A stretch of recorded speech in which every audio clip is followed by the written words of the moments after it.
Guys, look, it's back in the kitchen. Guys, look, it's back. It's back in the kitchen. I know, it's back in the kitchen. Oh my gosh, here she comes. Oh my, guys, oh my gosh, stop. Oh my gosh, yeah. Hi, I know.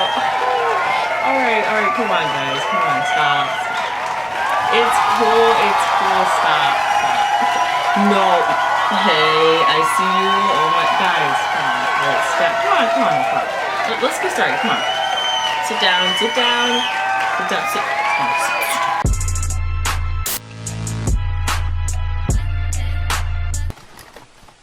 I've missed this. I'm back in my setup in the kitchen, everybody's favorite place worldwide. If you don't know, and if you're new here, this is my usual setup in my kitchen because it is where I feel the most at peace.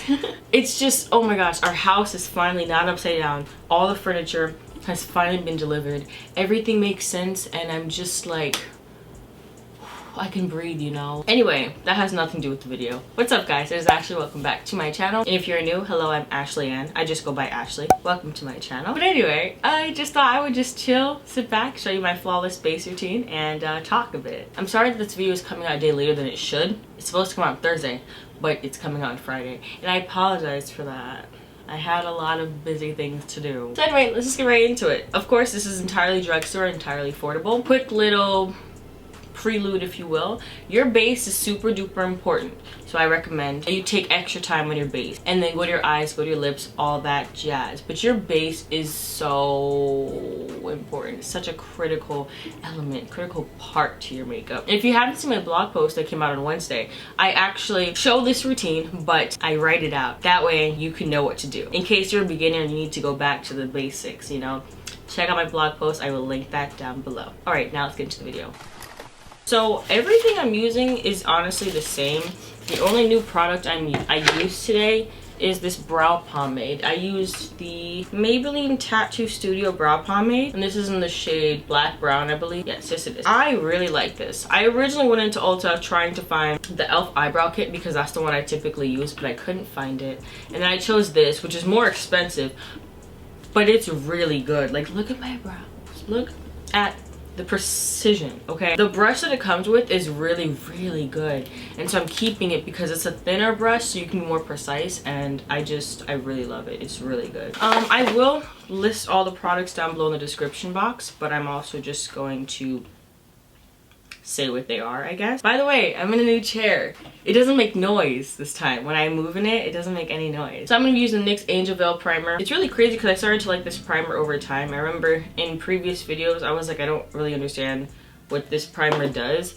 But lately, it's just been really killing it. And I'm just like, okay. This is my base all the time. I guess I could literally call this my routine, my flawless base makeup routine because it is the same all the time. Face is prepped and ready to party. After primer, I'm going with some Blistex just so my lips aren't dry. I hate when your lips are dry while you're doing your makeup. It makes the process so uncomfortable. Today I'll be using the CoverGirl Trublend Matte Made Foundation, and this is in the shade D10. Oh shoot, it actually has a name. Golden Caramel. I just thought it was just the number, but no, it literally says Golden Caramel. That is so pretty. I'm Golden Caramel? Well, okay. I typically apply like 5 pumps and then I do a quarter of a pump around my mouth, or sometimes half a pump, I think, just because that's like my problem area. You know, to blend that out. This is gonna sound so cliche because I know it is January, but I have actually been going to the gym pretty consecutively with Julie. I know you're not supposed to go to the gym every day, but for this first week, we've been going to the gym every single day just because we want to get some cardio in. I love cardio. I don't know if anybody else does because a lot of people seem to really hate cardio, but I love cardio so much. It gets your heart pumping, and then like I genuinely feel like I'm doing something. I'm using this really cute sponge. This is actually from TJ Maxx. TJ Maxx low-key has some nice stuff. I never go in there because like I feel like a lot of their stuff is overpriced. But they also have really good deals in there as well. This is a chatty get rid of me, so I have some things I want to talk about. First off, does anybody else know that the creators of Avatar, The Last Airbender, are trying to make a live action show on Netflix? Because I knew this for a couple of months now, but I feel like a lot of people didn't. I forgot when I found out, but I found out sometime last year, and I'm like really psyched, but also really nervous, you know what I mean? I'm sorry, but after the movie, I feel like a lot of fans have just been scarred. My brother said we should just pretend it never happened, which I kind of agree with. But I saw this video where this guy was pretty much dissecting it almost, and he said it's almost fun to hate. Like, The movie was so bad it's almost fun to hate, you know? But after that traumatic scare, it's like, please don't hurt me again. It's a mixture of excitement but like nervousness at the same time because I love that show. Like, that, you don't understand. Avatar: The Last Airbender is forever going to be my top one, like my favorite show. I obviously have other favorite shows, but this is number one. Avatar: The Last Airbender is literally my favorite show. Like, nothing is going to take its place. After the scare that we had with the movie, I really need them to like not mess up on this show. And I told my mom, like, my kids are gonna grow up watching it because I have the DVD. Of course I have the complete series. And my kids are gonna grow up watching the show. And it's not a matter of choice. They're going to grow up watching the show and they're going to like it. My husband, I don't even want to hear, well, actually, what if they don't want to watch it? I need you to sit down because they're gonna watch it. They're gonna watch it and they're gonna love the show. This is not a matter of free will. They're gonna like this show. Why? Because they have to. There's a video that I was watching the other day because the guy was giving a bit of speculation and also just some new information as to how the progress of the show is going. And I'll just link that video down below because it was pretty good. And a lot of the comments, people were saying like they cannot mess up on the casting. They really can't because after the movie, I'm sorry, I'm gonna be saying after the movie a lot, but after the movie, like, please don't mess up on the casting.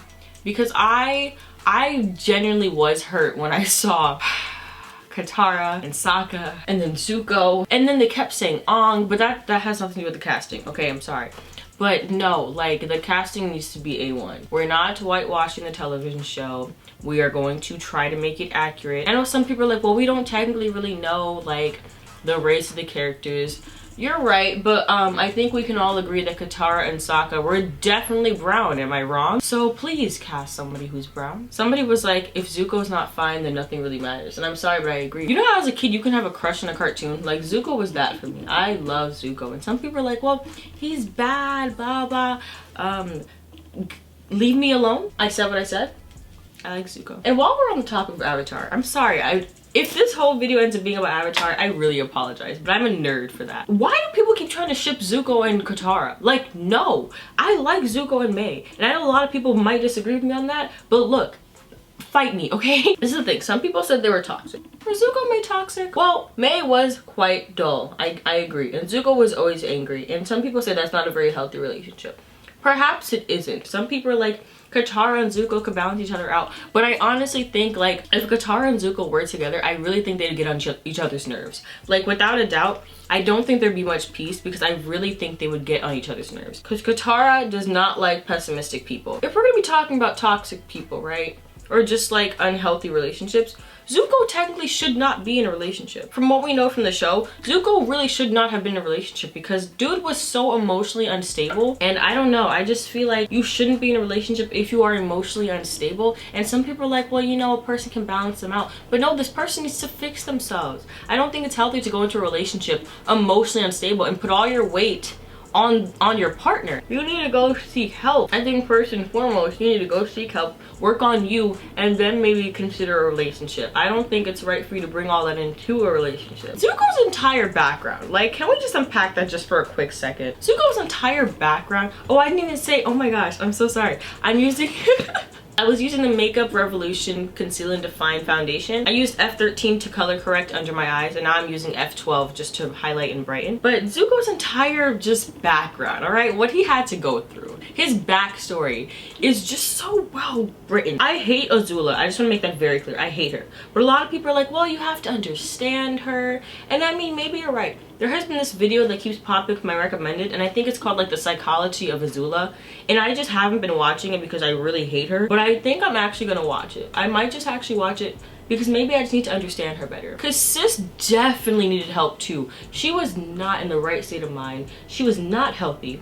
So, you know what, maybe I'll give her the benefit of the doubt and be like, okay, maybe sis is crazy too. It's worth a shot to at least give her a chance. I'm using this baby blender because it can just get into all the nooks and crannies, man, and it's just great. Now I'm going with my Coty Airspun loose setting powder, and this is in translucent. But yo, like, if I could just have like a nice, healthy, and nerdy just conversation about the backstory of Zuko, and then the backstory of just Azula, because that would be a great way to waste my time. Like, I would happily like be unproductive and just talk about that for a long time. And that's why I'm like, God, please let me marry somebody who loves Avatar. That'd be nice, you know? And of course, the first question I want to ask my husband in the future, or not even husband yet, but like boyfriend, is I want to ask like, so what type of bender do you think you would be? Other than obviously, you know, what is your fate? Once we get into the other, like the fun questions, I want to know like, so what bender would you be? If we're going into that, let me just say right now, I want to be an earthbender. I know I must elaborate on that. And I feel like I don't have too much of an answer. I feel like if I overthink it, I'm going to change my mind. The reason why I chose to be an earthbender is simply because I feel like in our day and age, that might be pretty useful. And I mean, that's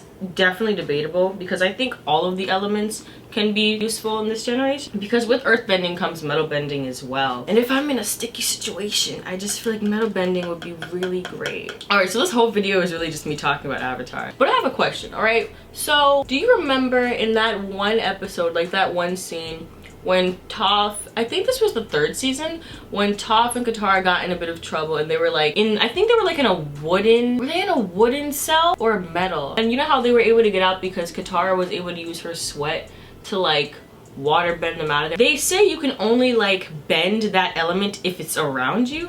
By the way, I'm going in with the Ruby Kisses mineral powder, and this is in Chestnut. I'm gonna blend this off and then go in with this powder. Technically, aren't the elements always around you? Air is constantly around you, right? And then water, it's underneath the dirt. Like even that episode with the blood bending, like the woman said like you can find water anywhere, and it's true, you can. The earth is mostly water, so it's like my question right now is, aren't the elements always around us? Okay, this is gonna sound like a stretch, okay? They were in a wooden box, right? Wood comes from tree, earth. So wouldn't Toph just be able to earthbend? Am I wrong? Tell me if I'm right or wrong, okay? Couldn't Toph just earthbend? Because technically the wood is earth, is it not? These are my technical questions that I have. After the bloodbending episode, it really made me realize the elements all around you. Because that woman took the moisture out of those plants with ease, man. Like she didn't even need to see water, but she knew water was there. But maybe I'm being too technical, but I feel like I'm right. Aren't the elements like pretty much always accessible? This whole video is really just gonna be about Avatar, and I'm gonna need you to be okay with it. And if you're not, you can click off, it's fine. I'm still showing you my flawless base routine, but this is the chit chat, get ready with me. I'm gonna be using the black Radiance contour palette, and I'm gonna be using the sculpt and contour shades just to bronze. Okay, so this is my question, right? Because right now I'm just asking a bunch of questions. Azula, but also Uncle Iroh, right? Can't they bend, I think it's lightning, right? Other than fire bending, they can also bend lightning, I believe. Now lightning comes from electricity. So does that mean they can bend electricity? Because if that's the case, don't we have electricity in our bodies?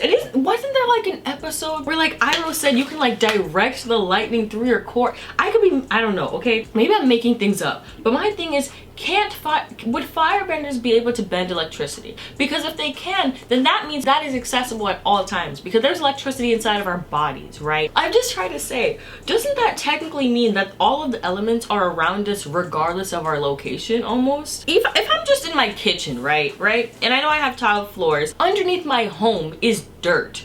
So I can earthbend, right? If I'm a firebender and I can bend lightning, and lightning is electricity, then I should be able to bend electricity. And if I can bend electricity, I can like, okay, so you know how blood bending, right, is a subcategory of water bending, right? So then I'm so annoying. So electricity, which is inside of us, can a firebender bend the electricity inside of you? Almost like blood bending, but not blood, electricity.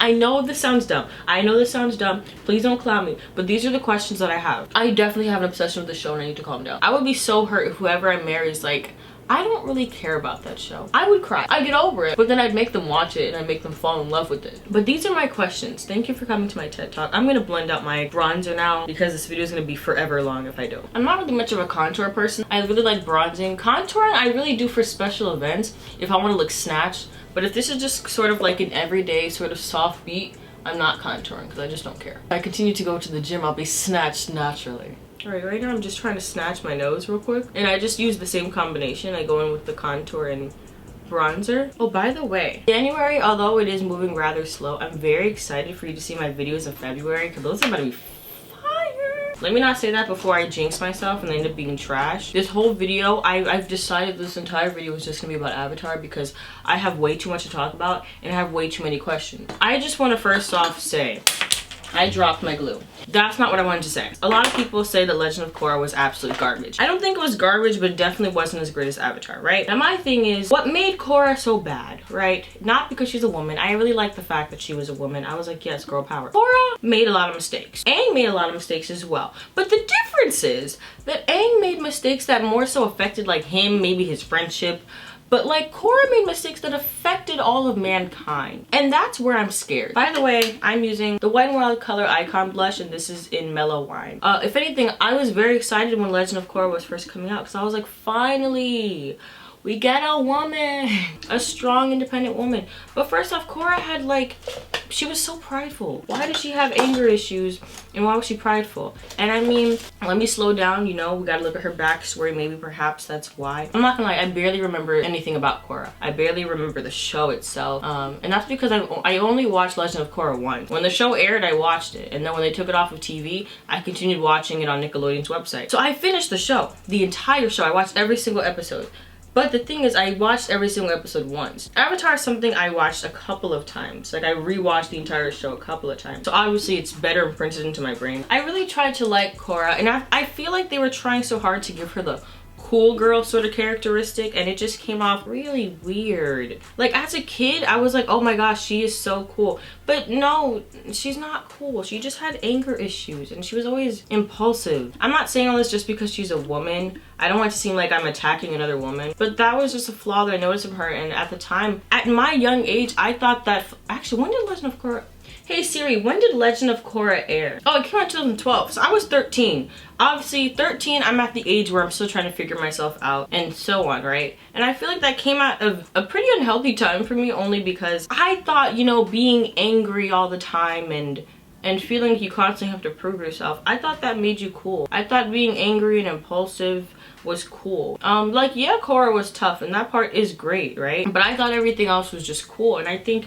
that's not good. Being angry and impulsive and just constantly feeling like you have to prove yourself, that's not good. That's not healthy. That's not something to applaud. That's something, if anything, you need to work on. At that age, I thought being angry and impulsive meant you were tough. No, it means you don't think before you act, and that is not something that the younger Ashley should have assumed or implied, I guess. And I'm really not trying to beat Korra up, because I don't think it's right that women tend to beat each other up, and I know she's not a real person, but you get what I'm saying. Aang was just very naive. That was Aang's flaw. Aang was so naive. Naivete. Why did Google just tell me it's naivete?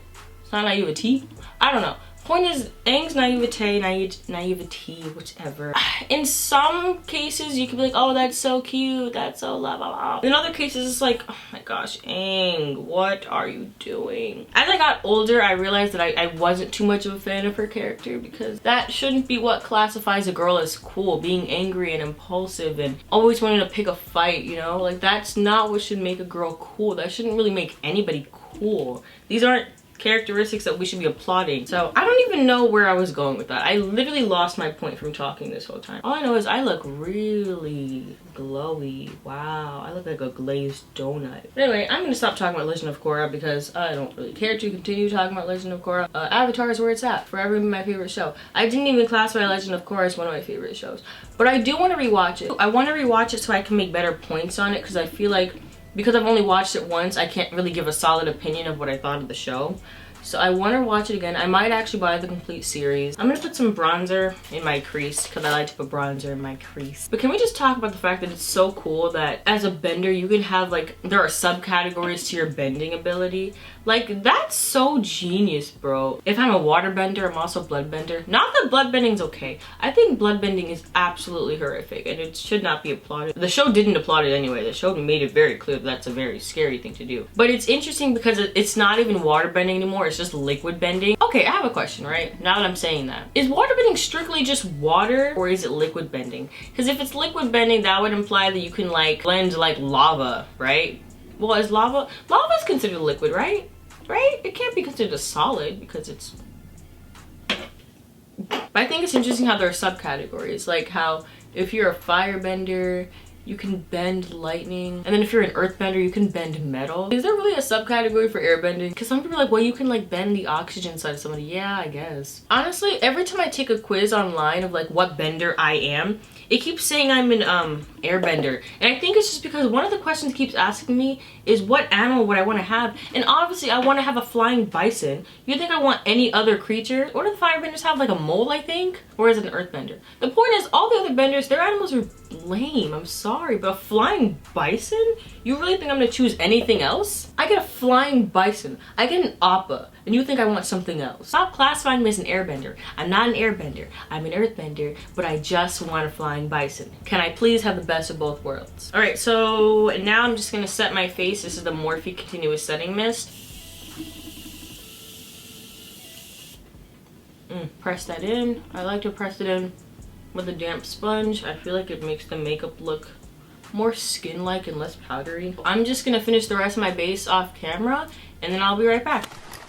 Can we just talk about the fact that YouTube really copyrighted me for a video that's 3 years old? They copyrighted me yesterday for a 3-year-old video where I used copyright-free music. And can I fight it? Of course not. Why? Because I'm a small YouTuber. And if I fight it, I will automatically lose. And if I lose, my channel is gone. Thank you, YouTube, for the abuse. All right, that's pretty much it. I hope you guys enjoyed this beat. This is my flawless base that I like to do every time I do my makeup. So regardless if it's like an event or just a casual beat like for a Sunday, this is what I do. The only things I change depending on the beat is the highlight and the contour.